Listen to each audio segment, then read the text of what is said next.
Olá, irmãos, graça e paz, tudo bem com vocês? Hoje eu vou trazer aqui uma reflexão para vocês entenderem como Satanás ele se apronta.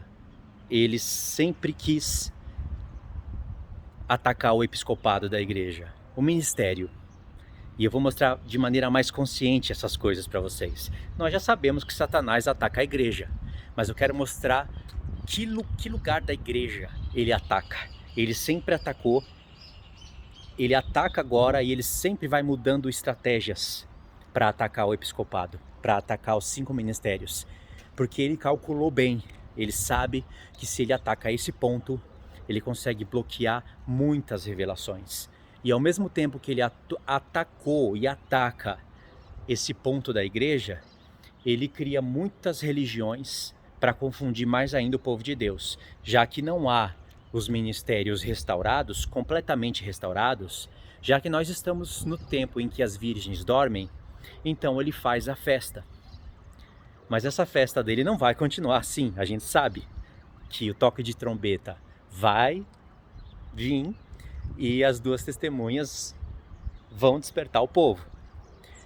E essa reflexão eu tive quando eu escrevi a descrição do vídeo. Eu estava escrevendo a descrição de um vídeo pequenininho, de 6 minutos, onde eu estava falando dos 5 ministérios. E quando eu estava desenvolvendo a descrição do vídeo, o Senhor me deu um encaixe de textos e uma maneira para explicar que é muito boa. Eu vou explicar aqui com as minhas palavras, e claro que vai ser bom também, mas isso vai ter que ser levado para mapa mental.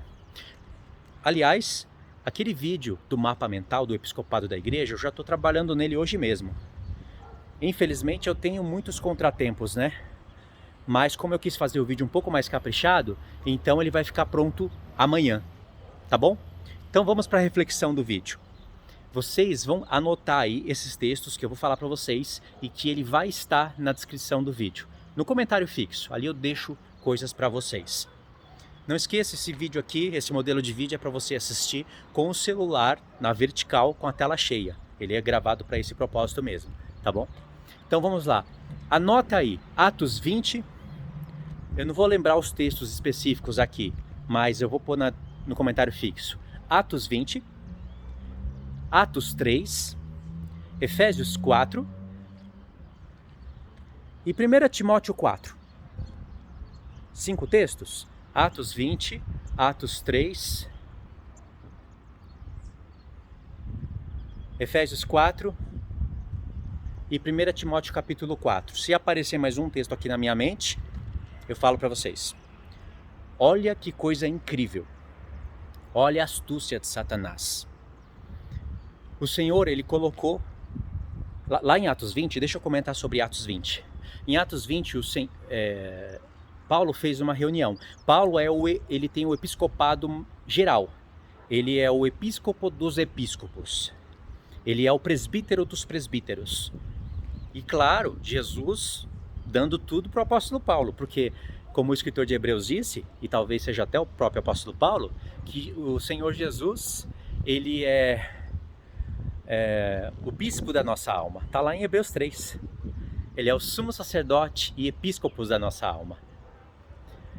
Então, Paulo fez uma reunião lá em Atos 20, chamando todos os presbíteros da igreja, ou seja, ele chamou os principais, para falar com eles coisas seríssimas, porque Paulo iria se apartar deles. E aí Paulo traz uma palavra incrível de reflexão, e eu vou direto para o ponto. Ali o apóstolo Paulo chamou os presbíteros, e aí ele, em um certo momento, ele fala: veja então que Jesus colocou vocês como bispos. E a palavra no grego está diaconato. Jesus colocou vocês como episcopos, né? Jesus colocou vocês como episcopos, bispo, para cuidar da igreja que ele comprou com o seu próprio sangue. Toma cuidado, porque após a minha partida vão vir muitos lobos. E não é apenas lobo, é lobos vorazes, que não vão poupar o rebanho. E Jesus fala que dentre eles mesmos iriam se levantar pessoas que iriam pregar heresias para atrair os discípulos após si. Então Paulo fala: vigiai. Paulo já sabia disso porque os profetas profetizavam isso. Mas ele profetizou ali o que iria acontecer. Então veja, Paulo já mostrou pra gente, o Senhor Jesus está mostrando pra gente, que tem que ter uma liderança principal, que é episcopo. E no caso ali de Paulo, em específico, ele era o episcopo dos episcopos. Mas cada episcopo, cada bispo, cada presbítero, ele é um governante principal. Se Satanás ataca ele, o entendimento desses homens, ele ataca todos os outros ministérios. Então Satanás, ele ataca já na raiz, no cabeça. E aí ele afeta os outros ministérios. Se não há episcopado, então aqueles ministérios também não vão ser restaurados. E aí você precisa de Efésios 4.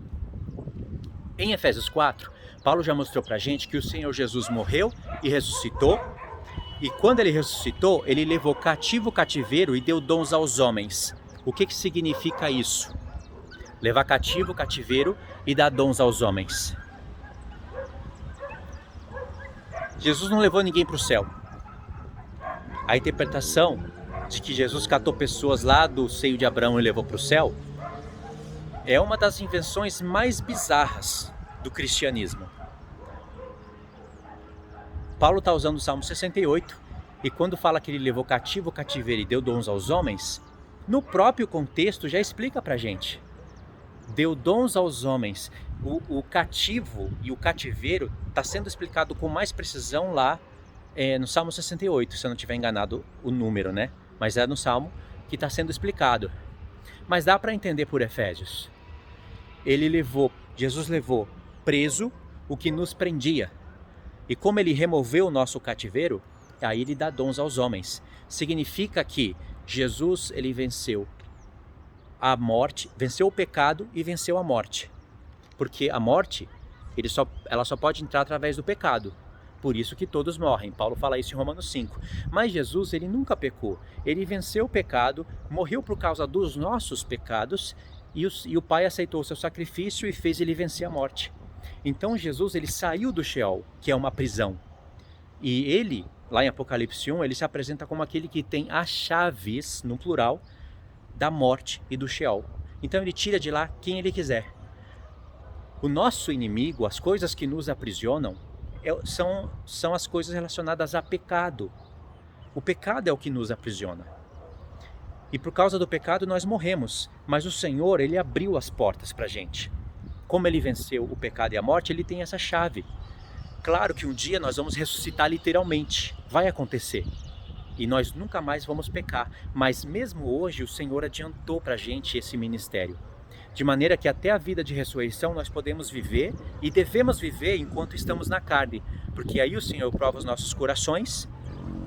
Aí é chamado de mistério da fé, que está em 1 Timóteo 3, que é um daqueles grandes mistérios que eu falei para vocês, que está ali no mesmo contexto que rodeia o episcopado, o diaconato, o ensino para as mulheres. Está ali em Timóteo 3. E nós podemos viver vida de ressurreição aqui, vencendo o pecado e vencendo a morte.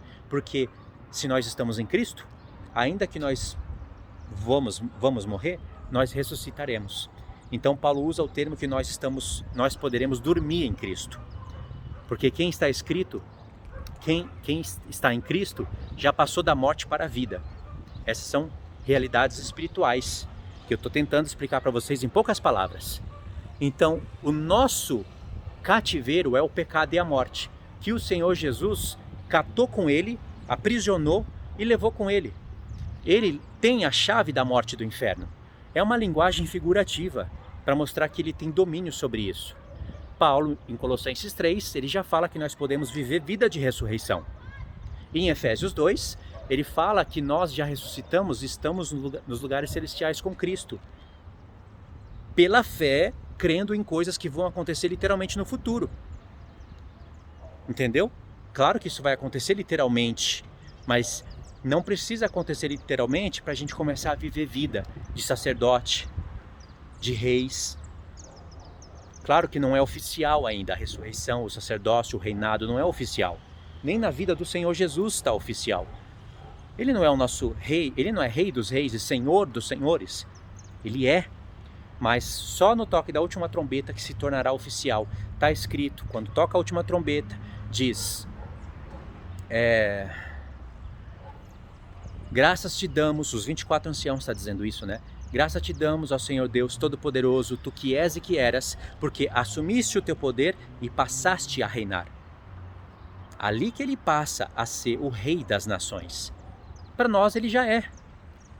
Entendeu? Mas ele não está manifesto isso.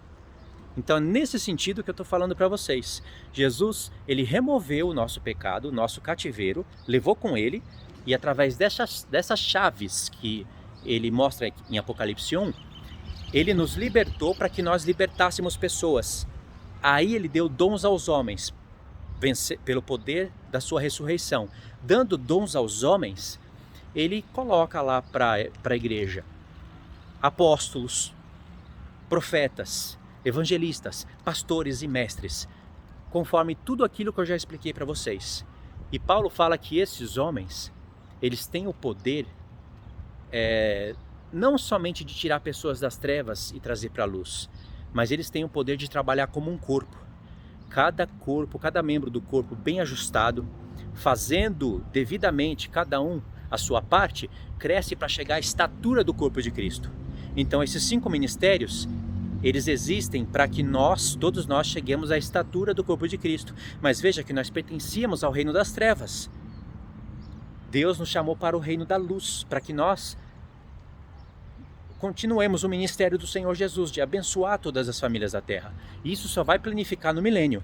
Mas hoje as famílias da terra já estão vivendo esse processo de ser abençoada. Mas é só no milênio que todas as famílias da terra estarão benditas.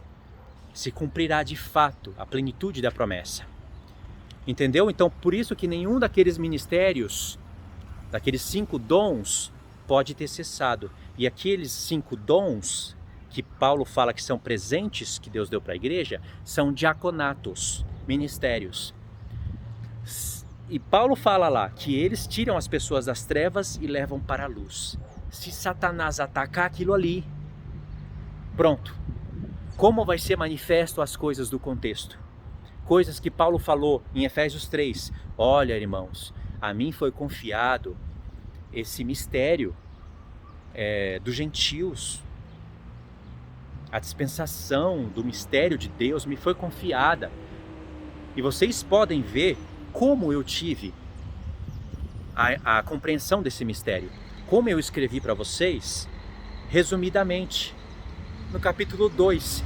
E ali ele solta textos, referências para Oséias, para Zacarias, a respeito da edificação da casa de Deus que está relacionada com Efraim e Judá. Então, por isso que Paulo fala, vocês podem, quando vocês lerem, vocês podem compreender como eu tive essa revelação. Leiam a minha carta, porque a minha carta é uma explicação dos profetas, da lei. Se não tem esse ministério, se Satanás está atacando esses ministérios continuamente, por isso essas revelações, principalmente essa do contexto da carta, das 2 casas de Israel, e as outras que ele fala nas outras cartas, das 7 festas, não são restauradas nas igrejas.